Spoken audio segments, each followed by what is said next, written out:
Today we move back to identities. At least to begin with, we'll do some verifications within this lesson, but we're going to look at some new identities, specifically the sum and difference identities for trigonometric functions.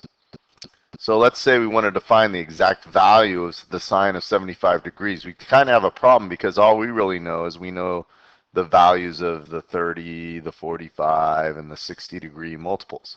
All right, but now we have a 75. Coincidentally, though, 75 breaks down into the sum of two of our known angle values. The problem is, when I take the sine of 30 plus 45, that's not like distributing sine through. Sine's not a number, so it doesn't distribute. And it's not as simple as just saying that's the sine of 30 plus the sine of 45. There's an identity that goes with the sum and difference of different angles. And we'll look at those right now. So if I have the sine of the sum of two angles, x and y, then that's equivalent to the sine of the first angle times the cosine of the second angle plus the cosine of the first angle times the sine of the second angle. So it's sine, cosine, cosine, sine. Now the thing I need you to notice is the correspondence between the addition and subtraction. So in this case, if I have an addition, then I also have an addition over in my identity. If I have a subtraction, then I have a subtraction over in my identity. Now, if I have a cosine of a sum and difference, the cosine of one angle plus another angle, then that's equal to the cosine of the first, the cosine of the second, minus the sine of the first times the sine of the second. Again, please notice the correspondence here. So this identity is the cosine, cosine, sine, sine. All right. Now, lastly, we have our tangent identity. All right, and the tangent of the first plus the second is equal to tangent of the first plus the tangent of the second over 1 minus the tangent of the first times the tangent of the second. And again, notice the correspondence here. This has a dual correspondence. When I'm adding in the numerator, but when I'm adding, I'm subtracting in my denominator. So you're going to have to note those. And the only way you're going to understand these, or not even understand them, but the only way you're going to have them under your belt is if you go ahead and memorize them. The proof of this is in your book. It's kind of a really difficult proof to get through. It requires a lot of geometry, whereas our Pythagorean identities, we could see by simple addition and subtraction how to develop those. So the best thing you can do on these is take and memorize them. Now we're going to go ahead and use these identities to find some values. So let's start with our first. Let's find the exact value of sine of 75 degrees, which is the sine of 30 plus 45. So let's write out our identity. Since this is an addition, that's equal to the sine of 30 times the cosine of 45. The correspondence is the same, plus the cosine of 30 times the sine of 45. Now all of these I know the exact values of. The sine of 30 is a half. Cosine of 45 is root 2 over 2. I know my unit circle. Cosine of 30 is root 3 over 2. And the sine of 45 is root 2 over 2. Simplifying this is root 2 plus root 6 over 4. And that's the exact value of the sine of 75. To our next example, I want to find the exact value of cosine of 195. Now, I'm terrible at doing big numbers, and although this isn't that big of a number, I'm not very good at it. I want to know where 195 is. 195 is right here, and that has a reference angle. Its reference angle is 15 degrees. I can write an equivalent function for that. We studied that last couple of days. Those cosine values of the 195 and the reference angle 15 have opposite values. So this is the same as the opposite of the cosine of 15, which I like better because 15 degrees is smaller than 195 for me. A lot of people will do things like take cosine of 150 plus, I think 45 gets you 195, but I would never think of that straight off the bat. But you're entitled to do whatever you want, so go ahead. So I would take and go, this is the opposite of the cosine of 45 minus 30, because that gets me 15 degrees. So this is the opposite of, now I'm going to use my cosine identity. Cosine 45, cosine 30, and my correspondence is opposite here, plus the sine of 45 times the sine of 30. Again, I know my unit circle fairly well. Cosine of 45 is root 2 over 2. Cosine of 30 is root 3 over 2. Sine of 45 is root 2 over 2. Sine of 30 is a half. This is equivalent to the opposite of root 6 plus root 2 over 4. Let's take a look at our next example. Tangent of 285. Again, I'm not great with finding out two values that I know about getting me 285, but I know 285 is roughly 75 degrees away from the x-axis, so that's my reference angle. I know the tangent in the fourth quadrant is opposite the tangent in the first quadrant, so I can say this is opposite the tangent of 75 degrees, which is equivalent to the opposite of the tangent of 45 plus 30 degrees. So use my tangent identity. This is the opposite of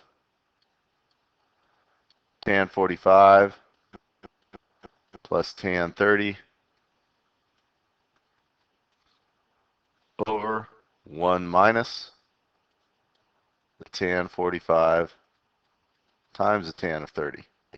Notice the correspondence. Same on top, opposite on bottom. So this is, once again, I'm going to use my unit circle knowledge. Tangent of 45 is 1. Tangent of 30 is the y over the x value. So that's 1/2 over root 3 over 2, which is, I'm going to go 1 over root 3 over 1 minus 1 times 1 over root 3. Complex fraction, I'll just take and multiply by root 3 over root 3, which gets me radical 3 plus 1 over radical 3 minus 1. And the book is probably going to rationalize this. I'm going to let you leave it.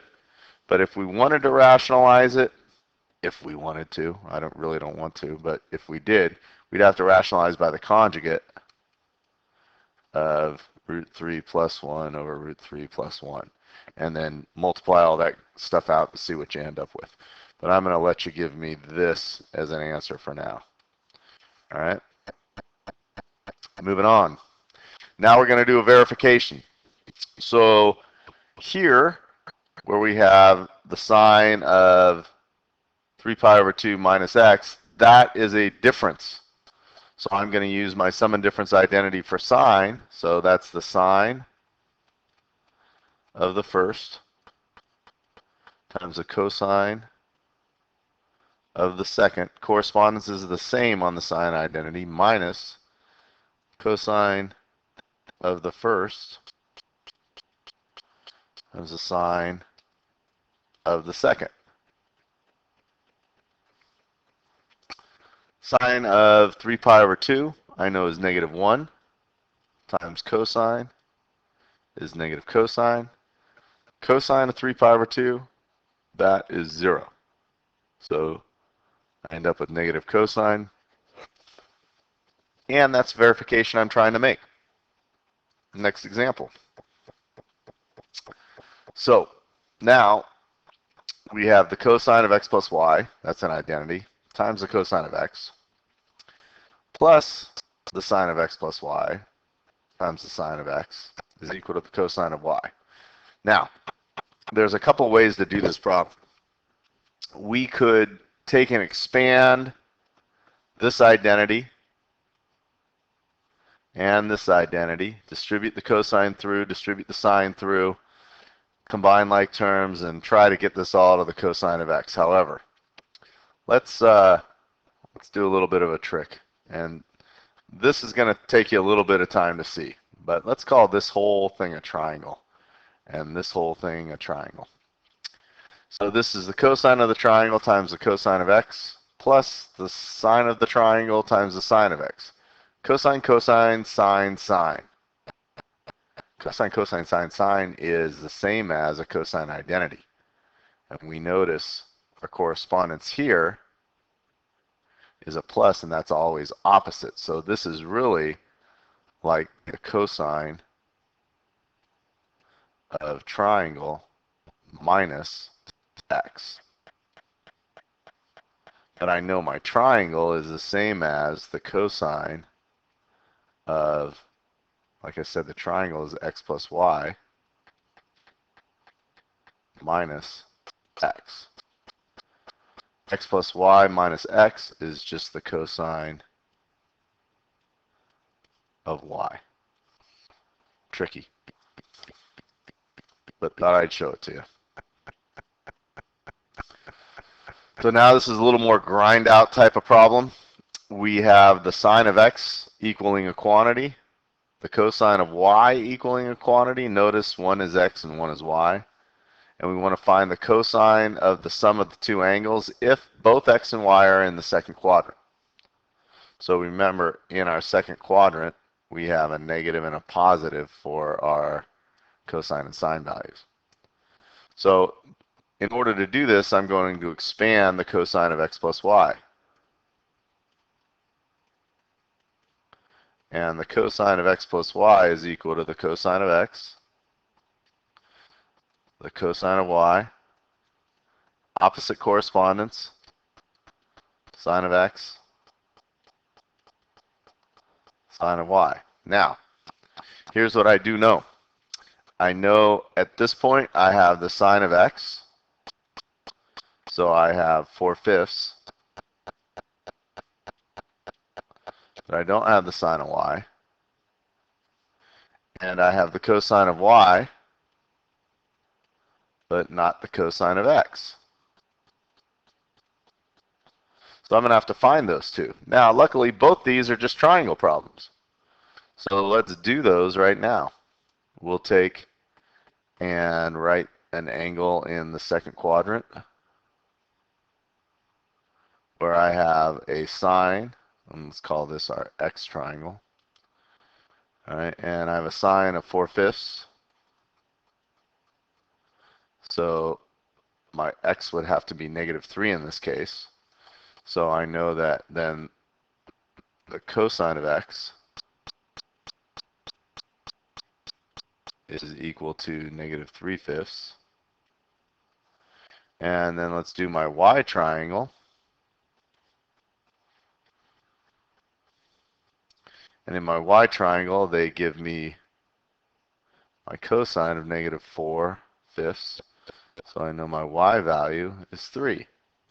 So that means my sine of y is equal to 3/5. Again, -3/5 times -4/5 minus 4/5 times 3/5. 12/25 here minus 12/25. I end up with 0. That's a little bit similar to what we've done before in terms of making the triangles. However, we're using this sum and difference identity to get me there. Let's just do one more. And right off the bat, I know I'm going to have a tangent identity that I'm going to have to use. So if I know I have to have a tangent identity, I'm going to find the tangent of x and the tangent of y. I have the sine of x, I'm going to need the cosine of x. And I know I'm in the third quadrant. So my cosine is going to be negative. If I'm in the third quadrant, I have something that looks similar to this. Here's my 17, here's my 8. Right triangle. I know this is a Pythagorean triple of 8, 15, 17. So therefore my cosine is negative 15 over 17. Therefore my tangent of x is equal to my sine over my cosine, or 8/15. I need the tangent of x minus y, which is equivalent to the tangent of x minus the tangent of y over 1 plus opposite correspondence, the tan of x times the tan of y. I'm going to now plug in everything I have. Tan of x is 8/15 minus 7 over 24 over 1 plus 8/15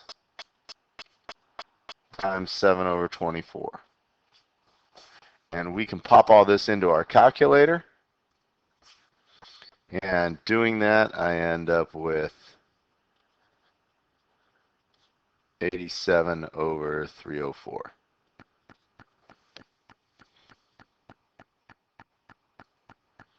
That's all we've got for today.